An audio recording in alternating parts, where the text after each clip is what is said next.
So to start this story off, we have to go back to Alabama in the 1940s, where a young Bart Starr was in high school and his dad gives him the option. He says, either you can work in the family garden after school, or you can play football. And as history has shown us, Bart Starr luckily decided to play football. So after playing high school football, he ends up going to the University of Alabama, where he played quarterback, safety, and punter, so all sides of the ball. And luckily for him, Alabama's basketball coach, Johnny D, was actually friends with the Packers personnel coach at the time, and Johnny D ended up recommending Bart Starr as a prospect for the Green Bay Packers. So it was in 1956 in the NFL draft, Bart Starr was picked in the 17th round as the 200th pick going to the Green Bay Packers. And you may be wondering, 17th round, I thought there were only 7 rounds in the NFL draft, but apparently back in the 1950s, there were actually 30 rounds in the NFL draft. There were only 12 teams at the time, as you can see all the teams right here, but at that time they had way more rounds for whatever reason that was. So Bart Starr gets picked in the 17th round. So the Packers offered him $6,500, which today would be worth about $62,000. So obviously he didn't get paid much back in the day to play football. He says, okay, I'll sign as long as you guys pay me $1,000 up front. And they're like, okay,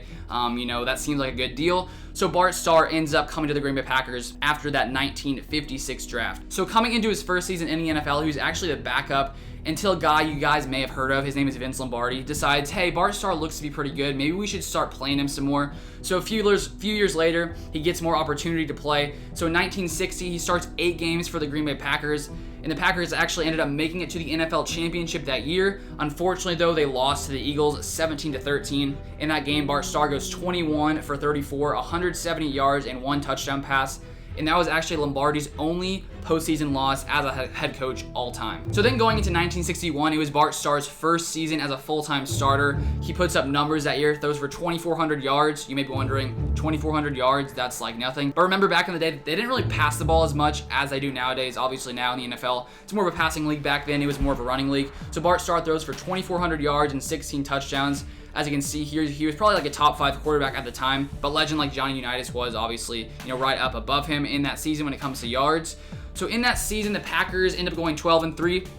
They end up making it to back-to-back championships, facing off against a Giants team that came into that game at 10-4-1. And the Packers destroyed the Giants in that game 37-0. And in that game, Bart Starr threw for 167 yards and 3 touchdowns. So the first season, Bart Starr comes in and starts every game for the Green Bay Packers. The Packers end up clinching that NFL championship that the year prior they were unable to capture. So now coming into the 1962 season with a championship under his belt, you're thinking he's probably a little more confident with himself after being a 17th round draft pick.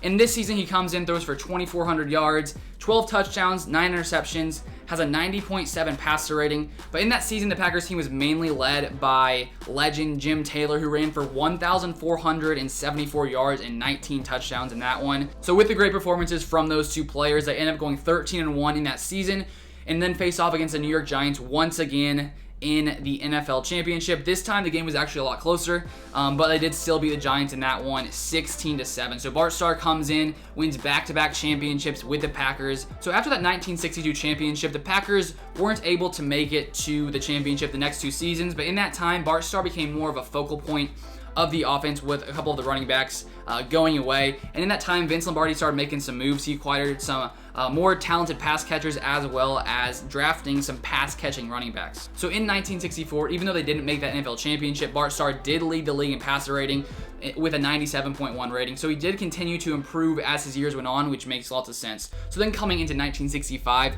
2 years without an NFL championship, the Packers return to their championship ways. Bart Starr has one of the best seasons of his career, throwing 16 touchdowns, which was a career high. And the Packers faced off against the Cleveland Browns in the first championship ever played at Lambeau Field. So the Packers win this one 23-12. And in this game, it was pretty much a running show from Paul Hornung and Jim Taylor.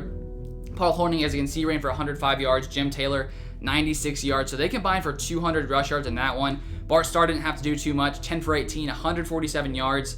1 touchdown and 1 interception in that one. So now in 6 years with the Green Bay Packers, Bart Starr has 3 championships, which obviously isn't too bad. He's doing pretty good for a 17th round draft pick. And so now we enter the Super Bowl era, the year of the first Super Bowl. So starting in the early 1960s, the AFL was actually a new rival league competing with the NFL. And initially the NFL was thinking, okay, the AFL is probably going to fall away. Probably like nowadays the NFL is like the XFL. Yeah, that's a joke. So eventually the NFL decides, okay, let's merge the AFL with the NFL.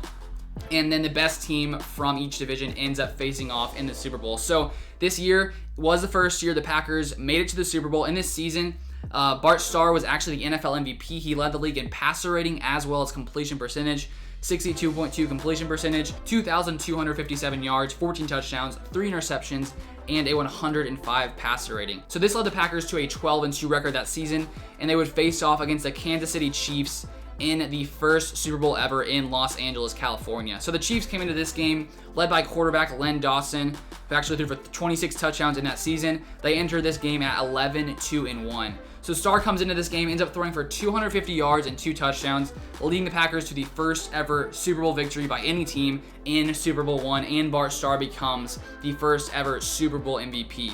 So now Bart Starr has 4 total NFL championships, but he's not done yet. So coming into this 1967 season, Bart Starr actually struggled a lot in this year, partly due to the fact that he was dealing with a hand injury the entire season. He throws for 9 touchdowns, but 17 interceptions, so a tough season for him in that one. The Packers still finished at 9-4-1, which allowed them to go to the playoffs. They end up beating the Rams, which actually sets the stage for one of the biggest, probably most memorable Packers moments of all time, and that is the Ice Bowl. So we have Coach Lombardi facing off against fellow Hall of Fame coach Tom Landry. And the Packers actually entered this game as 6.5-point favorites. Honestly, I didn't even know there were odds back then for games. Apparently, with my research, I figured out people were still betting, people were still, risking their money, gambling, doing all that kind of stuff. So entering this game, it was negative 15 degrees when the game started, and it was a pretty close one. Coming into the fourth quarter, the Cowboys were leading 17-14. Bart Starr leads the Packers down the field. Apparently the wind chill at this time was around negative 70. So on 3rd and goal with inches to go, Bart Starr leads the legendary QB sneak to end up winning this game 21-17,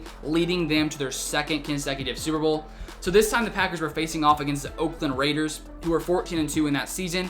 In this game, Bart Starr comes in, throws for 202 yards and 1 touchdown, leading the Packers to a 33-14 win over the Oakland Raiders, and Bart Starr wins his 2nd consecutive Super Bowl MVP. And with that 1967 Super Bowl victory, the Packers are still the only team to win 3 consecutive NFL titles since the playoff system was created back in 1933. So after that season, Bart Starr now has 5 NFL championships. He ends up playing for 4 more seasons. He doesn't get any more championships during that time, but he does lead the league in passer rating in 1968 and 69. Then after those seasons, he ends up getting surgery just because his hand was bothering him. He actually almost died from the surgery. He almost bled out. Luckily, he survived, but that surgery did damage lots of his nerves, so he wasn't really ever the same after that time. So he ends up retiring in July of 1972 at age 38. So taking a look back at all of his accomplishments during his time with the Green Bay Packers, he goes 9-1 in the postseason and has the highest postseason QB rating of all time to this day in 2021. He won the NFL MVP in 1966,